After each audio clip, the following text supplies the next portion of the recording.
De la Moselle à la Gascogne, la France dispose d'un bestiaire rempli de créatures fantastiques surprenantes. Dans cette vidéo, nous allons aller chercher dans les légendes et traditions populaires françaises afin de découvrir 5 d'entre elles. Dans les grottes et galeries du sous-sol d'Hastings, un village du sud de la France, un monstre mangeur d'hommes protégeait des trésors oubliés depuis longtemps. Cette petite ville fortifiée, fondée par les Anglais en 1289, était une place forte qui contrôlait le commerce fluvial sur le cours d'eau des Gaves réunies. La légende de notre créature, le Carcol, est née lors d'une des nombreuses incursions militaires qu'a connue cette région. Les habitants de la ville, fuyant devant une armée espagnole, dissimulèrent leur possession dans les souterrains de la Bastide. Quand certains pilleurs tentèrent de s'aventurer dans ces tunnels pour récupérer ce butin, aucun n'en ressortirent, car dans l'humidité et la pénombre d'une énorme grotte où débouchaient les galeries, vivait une terrible créature géante. C'était un escargot d'une taille démesurée, avec une coquille massive et un corps semblable à un serpent. Dessous sa carapace sortaient des tentacules qu'il utilisait pour attraper ses proies et les dévorer. La bête aurait vécu sous le village depuis si longtemps que le rocher au-dessus de sa grotte aurait lui-même pris la forme d'une coquille d'escargot. Ou peut-être que c'est cette forme particulière, difficile à voir aujourd'hui, qui a inspiré la légende. Le Carcol, appelé loup Carcol en gascon, est du coup sûrement une des créatures les plus iconiques du folklore français. Après tout, quoi de plus emblématique qu'un monstre prenant la forme d'un escargot? La source la plus ancienne que j'ai trouvée citant cette histoire remonte à 1903 dans le bulletin bimestriel de la Société historique de Gascogne, où l'abbé Vincent Foix dresse un glossaire des croyances liées au fantastique et à la sorcellerie présentes dans les Landes. Toutefois, l'escargot n'est pas le seul symbole français à avoir un monstre à son image.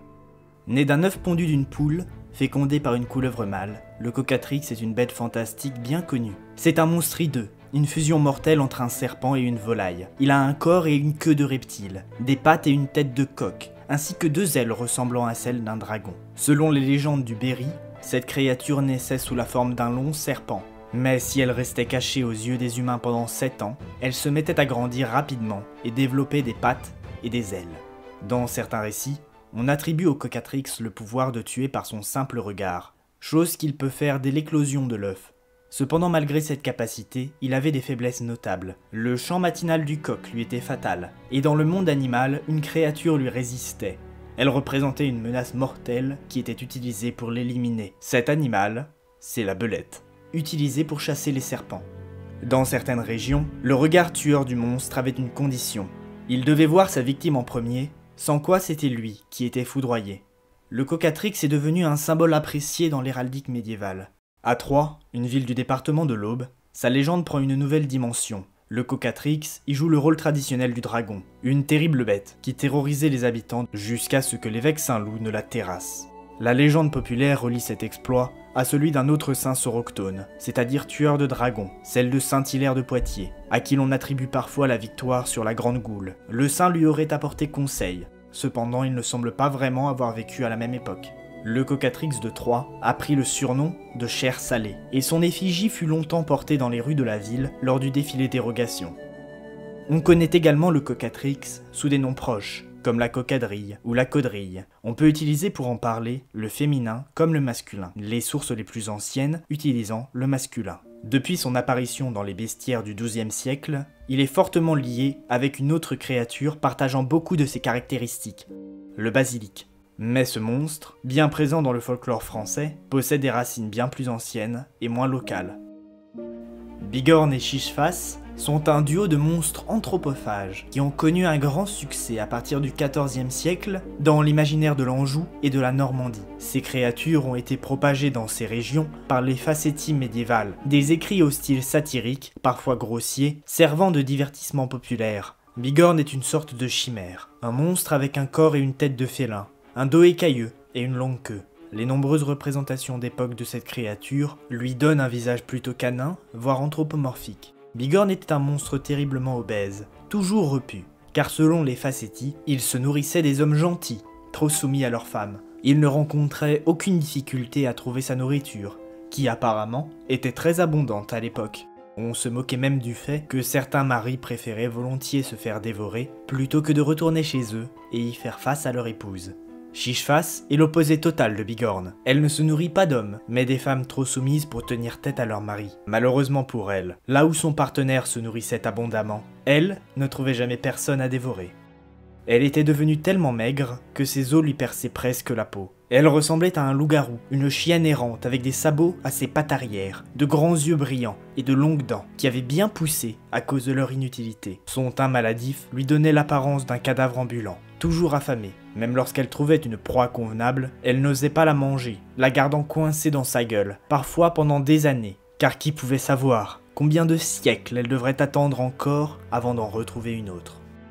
Les origines de la dynastie mérovingienne, les premiers rois de France, sont encore un sujet entouré de mystères. Une des sources sur celui-ci est la chronique de Frédéguerre, écrite au 7e siècle, vers la fin du règne de la dynastie et la prise de pouvoir des Carolingiens. Ce document introduit dans la généalogie de la famille une créature fantastique, le Kinotaure. Lors de l'une de ses baignades en bord de mer, la reine Altina se serait fait agresser par une créature marine. La bête qui surgit des eaux avait le buste d'un taureau. Sa croupe se terminait en une ou deux queues de poisson, tel le triton de la mythologie grecque. La tête de la bête était ornée de 5 cornes massives. L'assaut du monstre est repoussé par Clodion. Mais malgré cela, la paternité de l'enfant, portée ensuite par la reine, est mise en doute. Il s'agit pourtant de Mérové, le fondateur officiel de la dynastie. Serait-il alors le fils d'un monstre, ou plutôt d'un dieu? Car le Kinotaure est une créature divine, un amalgame des symboles de la puissance du dieu Neptune. Le taureau, symbole de fertilité, et le trident, représenté par les cornes supplémentaires de la bête. À la frontière avec la Belgique, le village rural d'Aviotte se tient depuis des siècles, confortablement niché dans un petit vallon. En son centre, la basilique Notre-Dame d'Aviotte domine les modestes habitations qui l'entourent. C'est un édifice gothique impressionnant, pour ce qui est aujourd'hui une petite commune peu peuplée. Elle est le dernier témoin de la croissance qu'avait connue ce village au Moyen-Âge, galvanisé après la découverte d'une relique, une statue de la Vierge Marie. À proximité de ce lieu saint toutefois, se trouvait l'épaisse forêt de Verneuil-Grand, et dans ces bois, un monstre présidait à la réalisation de grands sabbats. Cette créature était l'incarnation du diable, un homme à tête de bouc que la tradition locale appelait le Warabouk. La présence de la créature posait évidemment un gros problème pour les habitants pieux du village. Mais personne n'intervint jusqu'au jour où une jeune fille, prenant son courage à deux mains, se rendit seule dans la forêt pour affronter le démon. La foi de la jeune fille suffit à faire plier la bête. Un simple signe de croix la soumit, et elle quitta son antre forestière pour suivre docilement la villageoise à travers la campagne jusqu'à la basilique de Notre-Dame d'Aviotte. Une fois arrivée devant le porche de celle-ci, la bête s'embrasa, et dans une gerbe de flammes fut renvoyée en enfer. Les locaux racontaient aussi que l'une des sculptures de la basilique illustrait cette histoire. Mais il faut parfois se méfier des contes populaires. En réalité, cette décoration représente une autre légende, celle de Sainte Marguerite, domptant un dragon. Il existe dans le folklore français un grand nombre de croyances remontant au Moyen-Âge ou à l'Antiquité qui ont donné des pouvoirs et des caractéristiques magiques à des animaux et des créatures. Une autre chose qui a toujours fasciné l'homme et qui a gouverné sa vision spirituelle du monde, c'est l'inconnu, lié à la mort. Dans la vidéo qui s'affiche à l'écran, je présente plusieurs légendes et types de revenants ayant autrefois occupé l'imaginaire français.